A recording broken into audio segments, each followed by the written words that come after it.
मित्रों, महागाथा का ये दूसरा अध्याय रहा, जिसे सुनकर सचमुच आप रोमांचित और प्रसन्नचित्त होंगे।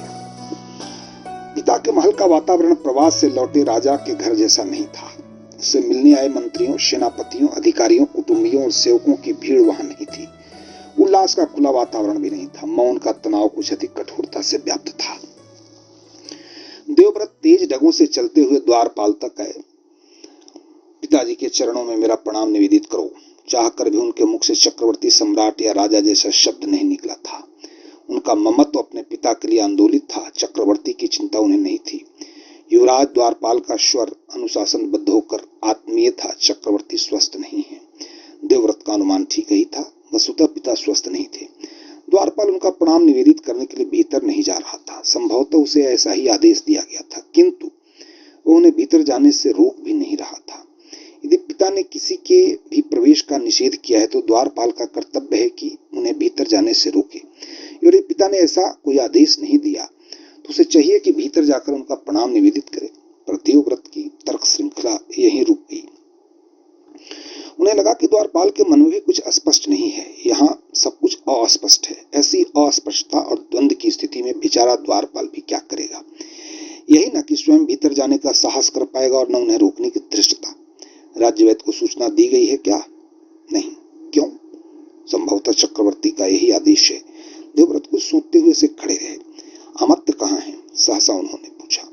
वे चक्रवर्ती के साथ यहाँ नहीं आए थे? देवव्रत का माथा ठनका। अमात्य क्यों नहीं आए? वे पिता के साथ गए थे। वे अवश्य जानते हैं उनके पिता स्वस्थ हैं। वे क्यों नहीं आए? और राज्यवैद्य क्यों नहीं बुलाए गए?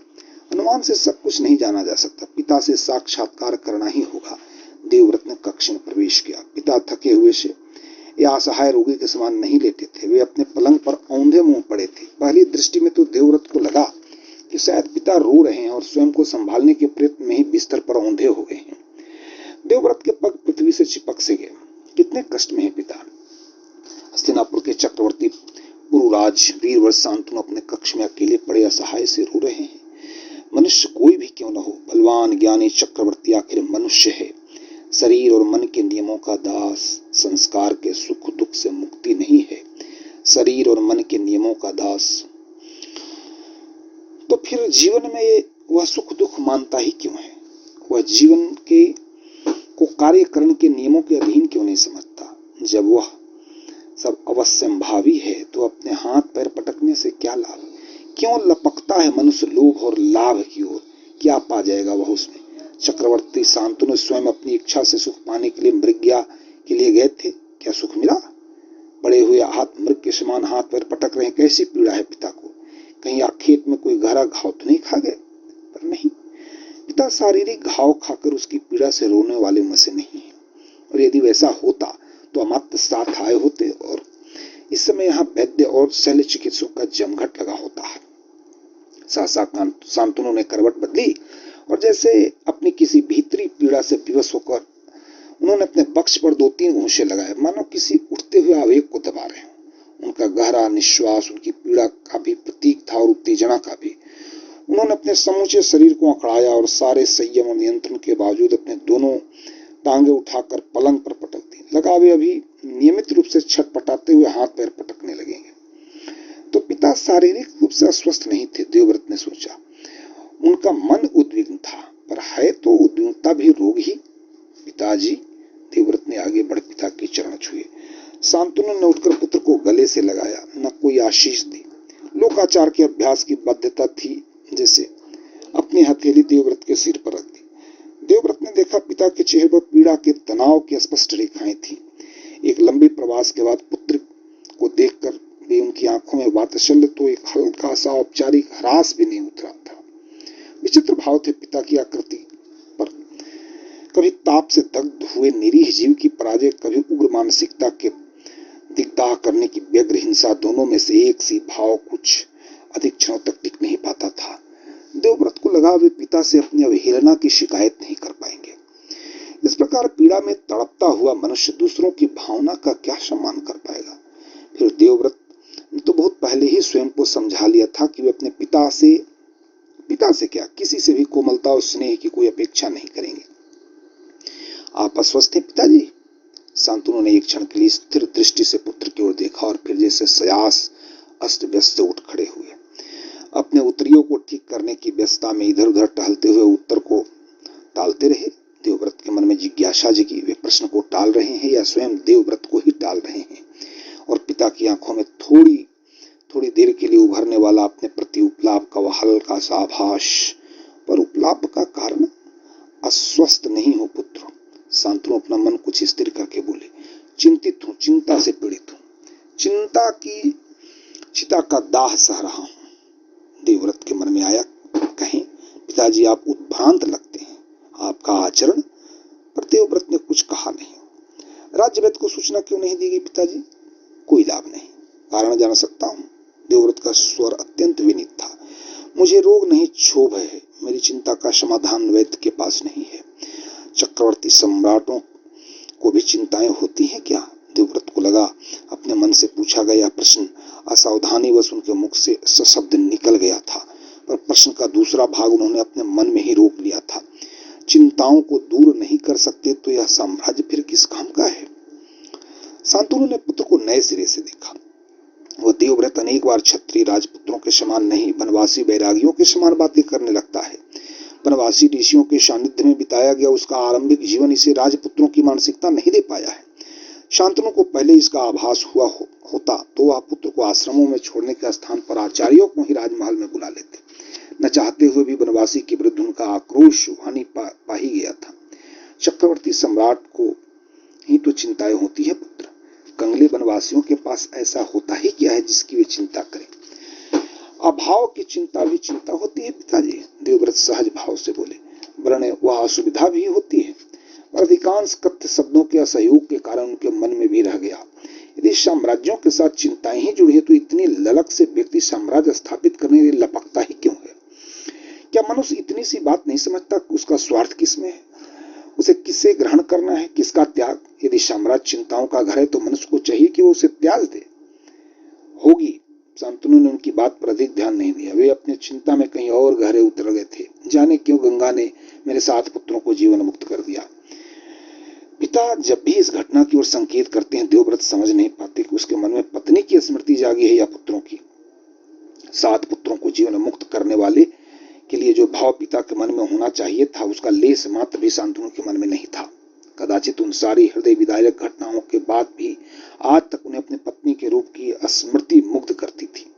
संतान को जीवन मुक्त करने वाली उस पत्नी से अब भी उन्हें वितृष्णा नहीं हुई थी। संतान भी उन्हें प्यारी रही होगी, तभी तो उन्होंने पत्नी को रुष्ट किया था। किंतु संतान या पत्नी में वे किसी को नहीं चाहते, दोनों को चाहते हैं। किंतु यदि दोनों में से किसी एक को चुनना हो तो किसे चुनेंगे? वे देवव्रत समझ नहीं पा रहे थे। अब तुम मेरे एकमात्र पुत्र हो, शांतनु पुनः बोले, और मुझे बार बार लगता है कि एक पुत्र का पिता पुत्रहीन व्यक्ति से भी अधिक दुखी होता है। क्यों पिताजी? पुत्र पहली बार शांतनु का स्वर कुछ कोमल हुआ। किसी मनुष्य के प्राण यदि एक निरीह और असहाय पक्षी में बंद कर दिए जाएं और पक्षी को स्वतंत्र रूप से उड़ने के लिए मुक्त छोड़ दिया जाए तो उस व्यक्ति की स्थिति क्या होगी? देवव्रत ने कोई उत्तर नहीं दिया। वे पिता की बात पूरी होने की प्रतीक्षा कर रहे थे। आकाश में गरुड़, सेंध तथा अन्य हिंस्र पक्षी हैं। धरती पर स्थान स्थान पर बहेलियों के जाल बिछे हैं। किसी के लक्षित बाण या लक्ष्य भ्रष्ट शस्त्र का वह निशाना हो सकता है। उस पक्षी की कोई हानि नहीं हो तो भी आकांक्षाओं के कारण उस व्यक्ति की क्या स्थिति होगी जिसके प्राण उसमें बंद हैं? यदि पक्षी वह मारा गया तो उस व्यक्ति का क्या होगा? शांतनु ने जैसे उत्तर पाने के लिए देवव्रत की ओर देखा और फिर स्वयं ही बोले, तुम मेरे एकमात्र पुत्र हो देवव्रत, मेरे प्राण तुम में बसते हैं। तुम एक क्षण के लिए भी मुझसे विलग होते हो तो मेरी आत्मा व्याकुल होती है। देवव्रत के मन में आया कि पिता का प्रतिवाद करे। यदि यह सब सच होता तो नगर द्वार पर अगवानी के लिए आए खड़े पुत्र की अवहेलना कर पिता अपने महल में न आ गए होते। उसे स्वस्थ और प्रसन्न पाकर उन्होंने उसे वहीं गले लगा लिया होता। पुत्र इतना भी प्रिय था तो उसे इस प्रकार नगर में अकेला छोड़कर नदियों के कछारों और बिहर बनों में मृगिया का सुख पाने के लिए भटक न रहे होते। और अब जब पुत्र सामने खड़ा है तो उसे उत्साहपूर्वक गले लगाकर संतोष प्रकट करने के स्थान पर उद्विग्नता को गले लगाए न पड़े होते। पर देवव्रत ने यह सब कहा नहीं। तुम शस्त्रधारी योद्धा हो पुत्र। शांतनु पहले की तुलना में कुछ आश्वस्त दिख रहे थे। सदा युद्धों के लिए सन्नद्ध रहते हो, पर कुशल से कुशल योद्धा भी किसी न किसी दिन युद्ध में वीरगति पाता ही है। यदि किसी दिन तुम्हें वीरगति मिली तो मेरा हस्तिनापुर के साम्राज्य का क्या होगा, हमारे वंश का क्या होगा, मेरी सदगति कैसे होगी। देवव्रत के कान खड़े हो गया। क्या पिता उनके विवाह का प्रस्ताव करने वाले हैं? क्या वंश वृद्धि के नाम पर पिता उनको घेर कर गृहस्थी की बेड़ियां पहनाना चाहते हैं? देवव्रत ने अपने शैशव में अपने माता पिता के संबंध में, उनकी गृहस्थी के विषय में जो कुछ जाना और देखा सुना है, उसके बाद उनके मन में गृहस्थी के लिए कोई विशेष आकर्षण नहीं रह गया था। अपनी माता और पिता की पीड़ा का लेश मात्र भी स्मरण होते ही उनका मन इन संबंधों से मुक्त होने के लिए पंख फड़फड़ाने लगता था। नारी का आकर्षक से आकर्षक रूप देवव्रत के मन में वितृष्णा जगा जाता था। देवव्रत ने अपने भीतर कहीं भी ऐसी रिक्ति का अनुभव नहीं किया जिसे भरने के लिए नारी के सानिध्य की आवश्यकता हो। आज तक किसी नारी का रूप उनकी आंखों में नहीं उतरा जो उन्हें रात रात भर जगाए रख सकता। विवाह अभी तो बार बार उनका मन एक ही प्रश्न पूछ रहा है कि व्यक्ति विवाह करता ही क्यों है? शरीर सुख के लिए, वंश वृद्धि के लिए, समाज और राष्ट्र के लिए? किसके लिए यह सारा हाहाकार? गंगा के जाने के बाद मैंने दूसरा विवाह नहीं किया। शांतनु कह रहे थे आज भी नहीं करना चाहता, पर एक पुत्र। उन्होंने रुक कर देवव्रत को देखा। जिसका पुत्र होता ही नहीं उसे कुछ छीनने का भय नहीं होता, पर जिसका एक ही पुत्र हुआ सदा के लिए। देवव्रत पिता से सहमत नहीं हो पा रहे थे। पिता को अपनी चिंता है या पुत्र की? उनकी चिंता अपने लिए या पुत्र के लिए? उन्हें अपने पुत्र के लिए साम्राज्य चाहिए, अपने साम्राज्य के लिए पुत्र चाहिए? अपना वंश वे क्यों चलाना चाहते हैं? अपनी सदगति के लिए? पिता ने यह चिंता तो कभी नहीं की कि यदि उनका देहांत हो गया तो उनके पुत्र का संरक्षक कौन होगा? यदि राज नष्ट हो गया तो पुत्र के उपभोग के लिए संपत्ति कहां से आएगी? वे क्यों नहीं सोचते कि जब वे स्वयं ही नहीं रहेंगे तो वंश का उन्हें करना ही क्या है? जब पुत्र ही नहीं रहेगा तो साम्राज्य किसके लिए चाहिए उन्हें? आप मेरे विषय में चिंता न करें पिताजी। देवव्रत समझ नहीं पा रहे थे कि पिता को आश्वासन दे रहे हैं या उपलाप। इस पृथ्वी पर अभी ऐसा पुरुष पैदा नहीं हुआ जिसके हाथों मुझे वीर गति प्राप्त होने की कोई संभावना हो। तुम्हारी वाणी सत्य हो पुत्र। शांतनु का स्वर भी उतना ही उत्साह शून्य था, किंतु पिता का हृदय इतनी ही बात से संतुष्ट नहीं हो सकेगा। मेरे मन में जब यह संभावना अंकुरित होने लगती है कि नश्वर प्राणी के शरीर का नाश होना ही है, कि मेरा एकमात्र पुत्र असमय ही काल कलवित हो गया, तो मेरा हृदय फट फट जाता है पुत्र। इकलौती संतान के पिता की मन स्थिति तुम समझ सकोगे क्या? आप विश्राम करें पिताजी, देवव्रत बोला। मृग्या की थकान दूर हो जाएगी तो आपका मन भी कुछ स्थिर हो जाएगा। शरीर की अत्यधिक थकान से कभी कभी मन अनावश्यक रूप से आशंकाग्रस्त हो जाता है। किंतु देवव्रत स्पष्ट रूप से देख रहे थे कि उनके इस वाक्य ने पिता पर कोई प्रभाव नहीं डाला था। उनकी आंखें कैसे तो देख रही थी देवव्रत को, जैसे पूछ रही हो तुम मेरी बात क्यों नहीं समझता देवव्रत?